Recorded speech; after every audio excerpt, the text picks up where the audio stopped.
Now let's prove this following result. We're going to prove that any rotation by beta preserves the norm in 2D. Okay, in fact, let's take the following system. Okay, the frame that we are going to work in. So here we assume that x or y is a rectangular system. That means we can have some unit vectors here, e1 and e2, that are perpendicular, and we have some and unit vectors. That means the norm of e1 is 1 and the norm of e2 is just 1. Okay, and we have a 90-degree angle.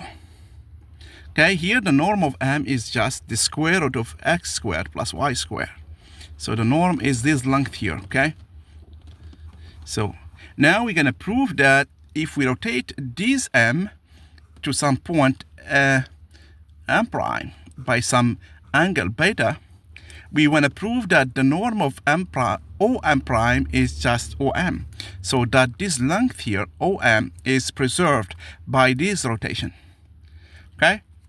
We know that the rotation in this case is expressed in a matrix but given by cosine beta, sine beta minus sine beta, cosine beta.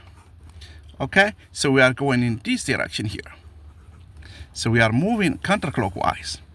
So to prove this one, we know that in this case, we can find the coordinates, okay, of x of m in terms of x and y, and m prime in terms of x prime and y prime. But in our case here, this rotation by this angle beta means that x prime, y prime are given by this matrix here, cosine beta, sine beta, minus sine beta, cosine beta, times xy. Okay, so here, from here we get that we can write this as cosine beta x minus sine beta y, and sine beta x plus cosine beta y.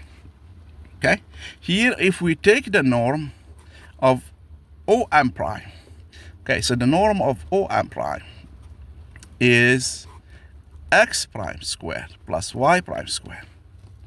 And here it's equal to the square root of cosine beta squared x squared minus or plus sine squared beta y squared minus 2 cosine beta sine beta xy plus, I should have large square, plus sine beta squared x squared plus cosine squared beta y squared plus 2 sine beta cosine beta xy. If we add these two, we will have here, this one will go, and here we're gonna have sine squared plus cosine squared of beta, so we have only x squared. And here we're gonna have sine squared of beta plus cosine squared of beta y squared, which is y squared. And this is, as we said, this is just the norm of OM. So that means the norm of OM prime is equal to the norm of OM.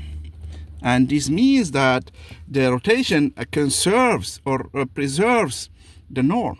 Okay, so when we rotate here, this length here is going to be the same. Okay, it's not going to change. This proves the result. Okay, we need one more thing that we didn't prove, is that this rotation matrix. How did we get this? This is what we're going to prove in another video. Thank you.